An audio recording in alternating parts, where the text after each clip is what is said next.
Anak-anakku yang terkasih, selamat pagi dan salam sejahtera buat kita semua.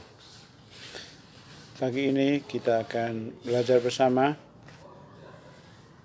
tentang aku membutuhkan orang lain. Sejak lahir, manusia disebut sebagai makhluk sosial. Artinya dalam keberadaannya, manusia tidak bisa hidup tanpa bantuan orang lain. Setiap manusia cenderung untuk berkomunikasi dan berinteraksi dengan manusia yang lain.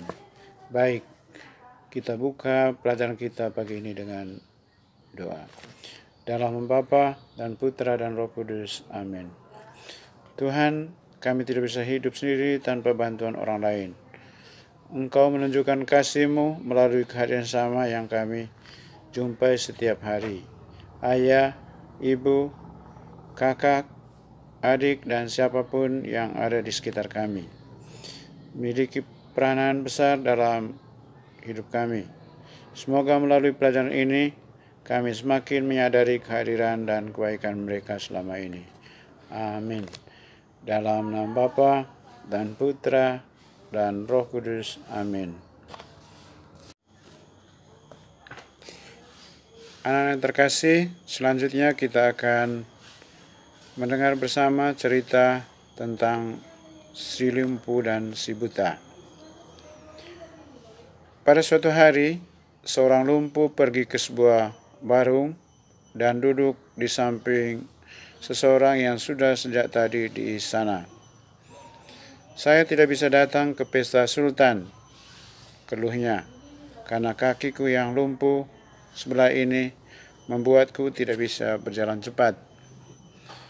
Orang di sebelahnya itu mengangkat kepalanya. Saya pun diundang, katanya. Tapi keadaanku lebih buruk dari saudara. Saya buta dan tak bisa melihat jalan, meskipun saya juga diundang. Orang ketiga yang mendengar percakapan kedua orang itu berkata, "Tetapi kalau saja kalian menyadarinya, kalian berdua mempunyai sarana untuk mencapai tujuan. Yang buta bisa berjalan, yang lumpuh didukung di punggung. Kalian bisa menggunakan kaki si buta dan mata si lumpuh untuk menunjukkan jalan. Dengan cara itulah keduanya bisa mencapai tujuan dan pesta sudah menanti." Dalam perjalanan, keduanya sempat berhenti di sebuah warung lain. Mereka menjelaskan keadaannya kepada dua orang lain yang duduk bersedih di sana. Kedua orang itu, yang seorang tuli, yang lain bisu. Keduanya juga diundang ke pesta. Yang bisu mendengar, tetapi tidak bisa menjelaskan kepada temannya yang tuli itu. Yang tuli bisa bicara, tetapi tidak ada yang bisa dikatakannya. Kedua orang itu tak ada yang bisa datang ke pesta, sebab kali ini tak ada orang ketiga yang bisa menjelaskan kepada mereka bahwa ada masalah, apalagi bagaimana cara mereka memecahkan masalah itu.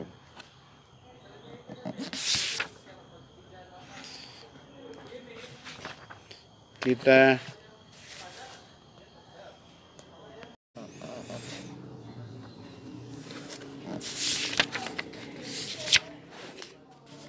anak-anakku yang terkasih, selanjutnya kita akan bersama-sama mendengarkan bacaan kitab suci tentang cara hidup jemaat perdana. Adapun kumpulan orang yang telah percaya itu, mereka sehati dan sejiwa, dan tidak seorang pun yang berkata bahwa sesuatu dari kepunyaannya adalah miliknya sendiri, tapi segala sesuatu adalah kepunyaan mereka bersama. Dan dengan kuasa yang besar, rasul-rasul memberi kesaksian tentang kebangkitan Tuhan Yesus, dan mereka semua hidup dalam kasih karunia yang melimpah-limpah.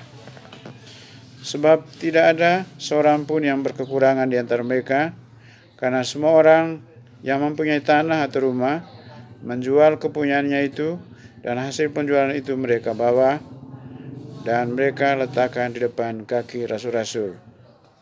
Lalu dibagi-bagikan kepada setiap orang sesuai dengan keperluannya. Demikian pula dengan Yusuf, yang oleh rasul-rasul disebut Barnabas, artinya anak penghiburan, seorang Lewi dari Siprus.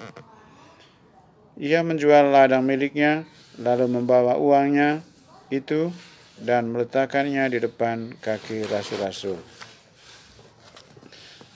Demikianlah sabda Tuhan. Syukur kepada Allah.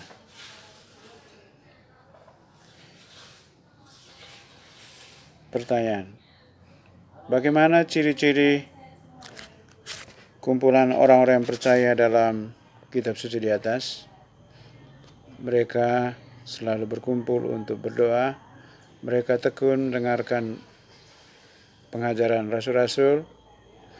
Mereka saling berbagi. Segala kepunyaan mereka adalah kepunyaan bersama.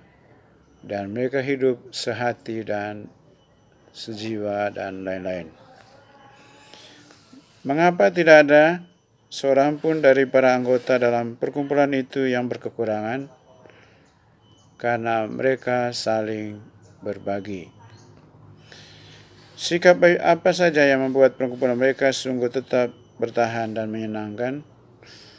Mereka hidup saling rukun, sehati sejiwa, dan saling berbagi, dan hidup dilandasi oleh kasih karunia Allah, sehingga kelompok ini tetap tegap berdiri dan kokoh.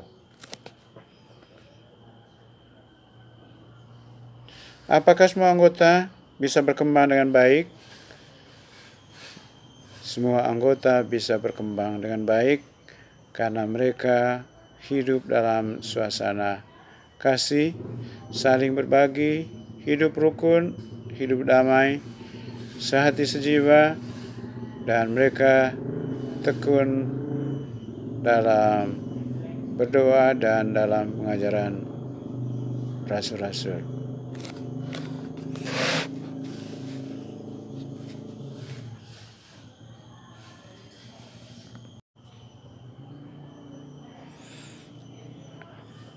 Anak-anak yang terkasih,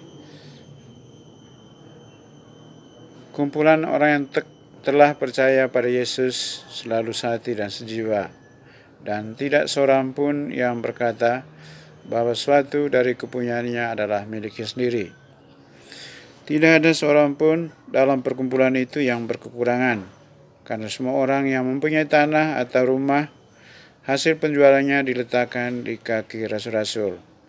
Hal inilah yang membuat perkumpulan mereka berkembang bahkan sampai sekarang, karena ada cinta dan membantu satu sama lain. Baik, kita tutup pertemuan kita pagi ini dengan berdoa. Dalam nama Bapa dan Putra dan Roh Kudus. Amin. Tuhan Bapa yang Maha Baik, terima kasih atas segala penyertaan-Mu, campur tangan-Mu dalam seluruh pembelajaran kami pagi ini.